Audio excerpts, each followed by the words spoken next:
दोस्तों नमस्कार। Colonel Ajay CO Ajay Astromoney group first global astro finance digital channel से आपसे मुखातिब होता हूं। आज 27 नवंबर सन 2023 सोमवार। दोस्तों सबसे पहले गुरु नानक देव जयंती के शुभ और पावन अवसर पर आपको बहुत बहुत बधाई। दोस्तों ऑयल सीड्स यानी तिलहन पर लगातार अपडेट और विश्लेषण देने वाला देश का पहला चैनल है। याद कीजिए हमने आपको अक्टूबर महीने के मध्य में खाद्य तेलों में तेजी का जो अग्रिम अनुमान दिया था वो अक्षत सत्य साबित हुआ। और खाद्य तेलों में चाहे वो सोयाबीन हो, सरसों हो, सूरजमुखी हो या फिर पाम तेल, इसमें एक तरफा तेजी देखी गई। चेक कीजिए 11-12 अक्टूबर के भाव और उसके बाद की तेजी। दोस्तों मध्य प्रदेश के अंदर और महाराष्ट्र में सोयाबीन के प्लांट के भाव 5,400 और 5,500 रुपये तक के तेजी देखी गई थी और उसके बाद अब उसके अंदर गिरावट देखी जा रही है। जानिए आज के ताज़ा प्लांट के भाव मध्य प्रदेश और महाराष्ट्र के।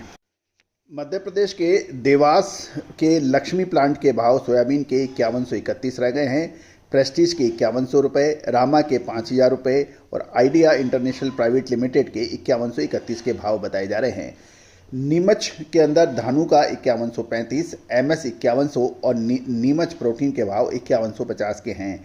केपी सॉल्वेक्स के भाव 5,025 और धीरेन्द्र सोया के भाव 5140 रुपये रह गए हैं।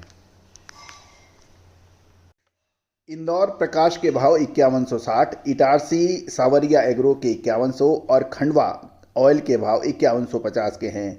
बैतूल के अंदर उज्जैन एवी 5,075 और काला पीपल अंबिका, ये बैतूल के भाव हैं, उसके भाव में भी गिरावट दर्ज है। हम मध्य प्रदेश के बाद महाराष्ट्र सोयाबीन प्लांट के भाव देख लेते हैं। अकोला में दयाल प्लांट के भाव 5150, लातूर में ऑक्टागन के भाव 5230, नागपुर में शालीमार प्लांट के भाव 5,250 और भंडारा के अंदर श्यामकला के भाव 5175 के हैं। महाराष्ट्र के अंदर लातूर के भाव देखें तो ADM के भाव 5110, धनराज सॉल्वेक्स के भाव 5200 और विजय सोया एग्रो के भाव 5,250 हैं। कमल एग्रो के भाव 5,225 के भाव हैं। महाराष्ट्र के धुलिया के अंदर न्यू महाराष्ट्र प्लांट के भाव 5,200 और संजय सोया के भाव 5,250, दिसान के भाव 5,260 और ओम श्री के भाव 5,250 के भाव हैं।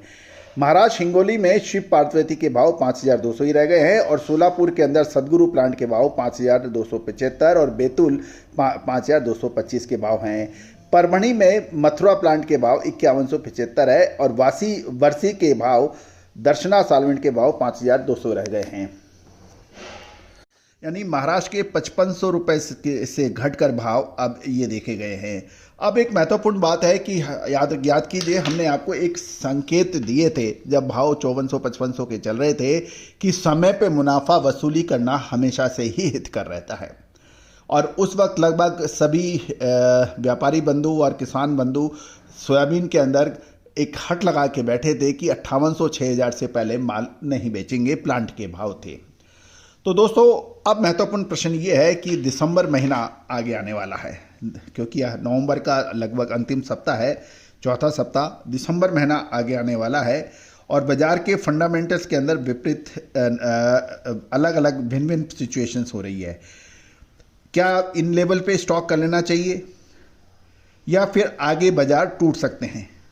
जहाँ तक विदेशी बाज़ारों की बात करें तो ब्राज़ील में बरसात के संकेत दिए हैं, वो सही साबित हो रहे हैं, वहाँ बारिश भी हुई है, जिसके चलते सीबॉट फंड्स ने अपनी पोजीशन कम की है और सीबॉट के अंदर भी गिरावट देखी गई। साथ साथ ट्रेडिंग कॉरपोरेशन ऑफ बांग्लादेश, जिसे TCB भी कहते हैं, 143.18 करोड़ रुपए खर्च करके भारतीय कंपनी से 11 मिलियन लीटर सोयाबीन तेल की खरीदारी होगी।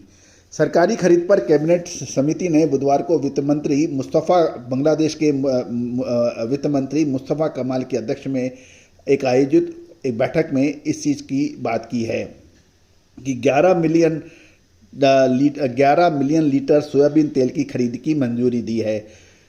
दूसरी ओर भारत के अंदर दिसंबर का महीना बहुत महत्वपूर्ण साबित हो सकता है। एक और महत्वपूर्ण ये बात है कि सोयाबीन निर्यात भारत से श्रीलंका, नेपाल, बांग्लादेश, ईरान से लगातार हो रहा है और घरेलू बाजार में इसकी अच्छी डिमांड है। इन सभी चीज़ों को देखते हुए बाजारों के अंदर अब एक निर्णायक स्थिति आ गई है। अब सोया मिल का निर्यात भारत से क्यों हुआ ये भी आप समझ लें, क्योंकि पिछले कुछ महीनों से सोयाबीन और खाद्य तेलों में लगातार भाव बहुत मजबूती नहीं थी, गिरावट की स्थिति थी, बहुत न्यूनतम स्तर पे थे।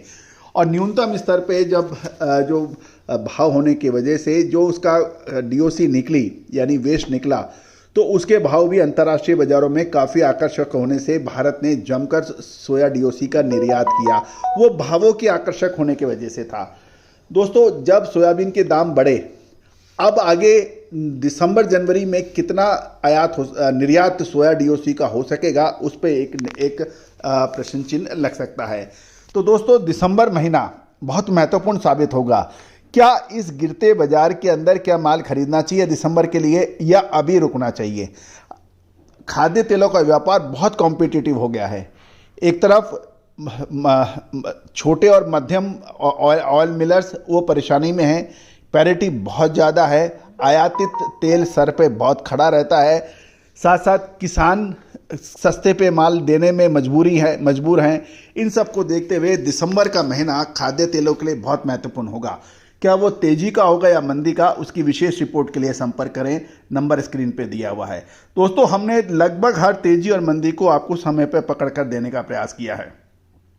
अधिक जानकारी और विशेष रिपोर्ट के लिए संपर्क अवश्य करें।